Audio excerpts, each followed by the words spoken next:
Assalamualaikum warahmatullahi wabarakatuh. Perkenalkan, nama saya Zikriana Lalatul Hanifah, mahasiswa semester 5, Program Studi Pendidikan Bahasa dan Sastra Indonesia, Fakultas Keguruan dan Ilmu Pendidikan Universitas Muria Kudus. Di sini saya akan mempresentasikan hasil tugas problematika pembelajaran bahasa Indonesia, rancangan penilaian pembelajaran atau RPP. Dosen pengampu Dr. Irfai Fatur Rahman, Sarjana Pendidikan, Magister Pendidikan. Baiklah, langsung saja saya mulai. Saya membuat RPP untuk siswa sekolah SMP 2 Kudus, mata pelajaran Bahasa Indonesia, kelas 7, semester 1, materi pembelajaran teks fantasi, alokasi waktu 2 kali 40 jam pelajaran. Kompetensi inti. Jadi di sini siswa menghayati, menerima, dan mengamalkan ajaran agama yang dianutnya. Yang kedua, menunjukkan perilaku jujur, disiplin, tanggung jawab. Yang ketiga yaitu siswa dapat memahami, menerapkan, menganalisis pengetahuan faktual dan spesifik dengan bakat dan minatnya untuk memecahkan masalah. Yang keempat, siswa menunjukkan keterampilan mengolah, menalar, dan menyajikan dalam ranah konkret dan ranah abstrak terkait dengan pengembangan dari apa yang dipelajari di sekolah. Yang kelima, siswa mencerminkan perilaku anak beriman dan berakhlak mulia. Ini adalah kompetensi dasar dan indikator pencapaian kompetensi atau KD dan IPK. KD yaitu 3.4, menelaah struktur dan kebahasaan teks narasi, cerita imajinasi yang dibaca dan didengar. IPK-nya 3.4.1, menyimpulkan karakteristik bagi-bagian pada struktur cerita, fantasi, orientasi, komplikasi, resolusi. 3.4.2, menelaah hasil melengkapi cerita imajinasi dari segi struktur cerita imajinasi. 3.4.3, memperbaiki cerita imajinasi dari segi diksi dan kalimat dialog, kesalahan tanda baca. 3.4.4, mengomentari cerita imajinasi dari segi struktur dan bahasanya. Terus KD 4.4, menyajikan gagasan kreatif dalam membentuk cerita imajinasi secara lisan dan tulis dengan memperhatikan struktur, penggunaan bahasa, aspek lisan. IPK 4.4.1, merencanakan pengembangan cerita imajinasi. 4.4.2, menulis cerita imajinasi dengan memperhatikan pilihan kata, kelengkapan struktur, dan kaidah penggunaan kalimat atau tanda baca atau ejaan. Kemudian C, tujuan pembelajaran. Jadi setelah mengikuti proses pembelajaran, peserta didik dapat diharapkan sebagai berikut. Siswa dapat menjelaskan ciri tokoh, latar, alur yang terdapat pada teks yang dibaca atau didengar. Yang kedua, siswa dapat menentukan jenis cerita imajinasi dan menjudulkan bukti pada teks yang dibaca atau didengar. Yang keempat, siswa dapat menyimpulkan tokoh dan latar cerita imajinasi. Yang kelima, siswa dapat menceritakan kembali cerita imajinasi, isi cerita imajinasi, lisan atau tulis.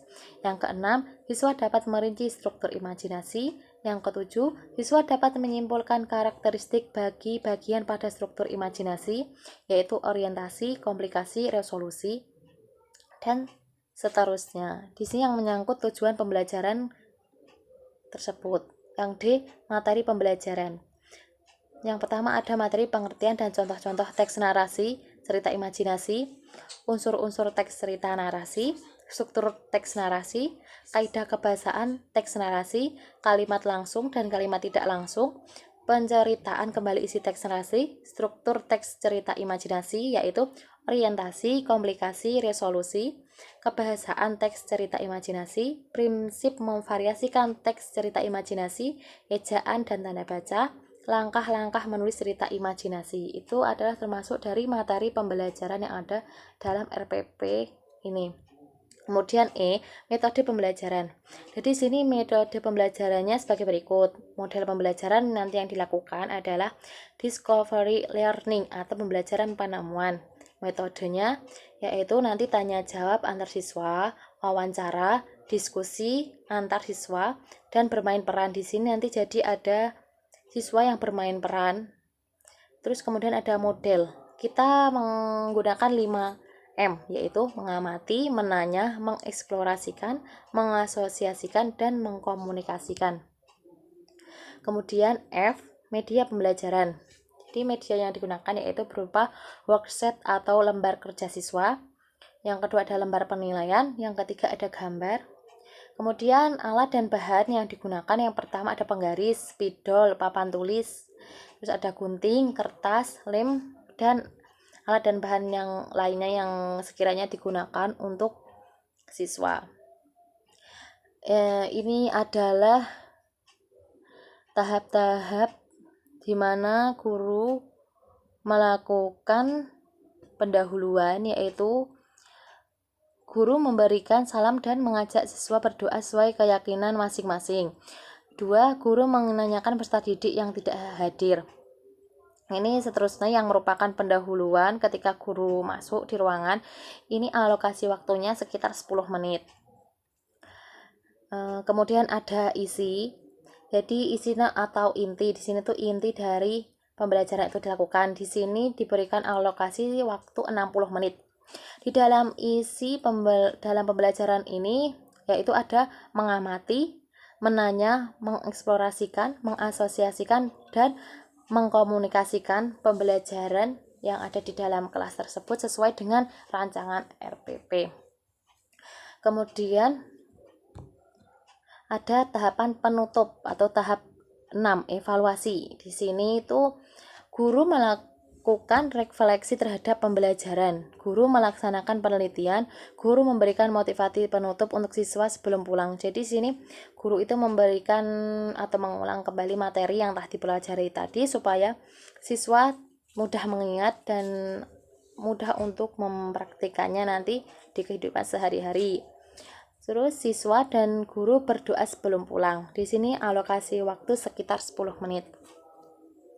Sumber dan media. Jadi yang digunakan dalam RPP ini, sumber dan medianya berasal dari buku Bahasa Indonesia siswa kelas 7 Kemendikbud tahun 2006, buku referensi yang relevan, lingkungan setempat, Kementerian Pendidikan dan Kebudayaan 2006, buku siswa mata pelajaran Bahasa Indonesia, Jakarta, Kementerian Pendidikan dan Kebudayaan. Terus ada modul dan bahan ajar, internet, teks cerita fantasi otentik, website edukasi yang digunakan untuk mencari sumber materi tersebut.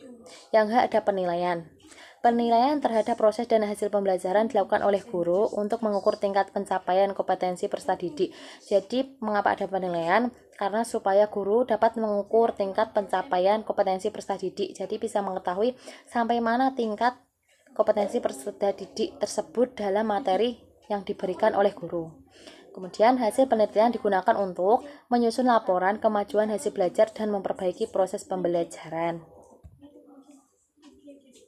Ini adalah rubrik penilaian atau contoh penilaian yang disusun. Nanti guru itu yang pertama melihat dari keruntutan penyampaian cerita imajinasi yang dilakukan siswa ketika siswa praktek.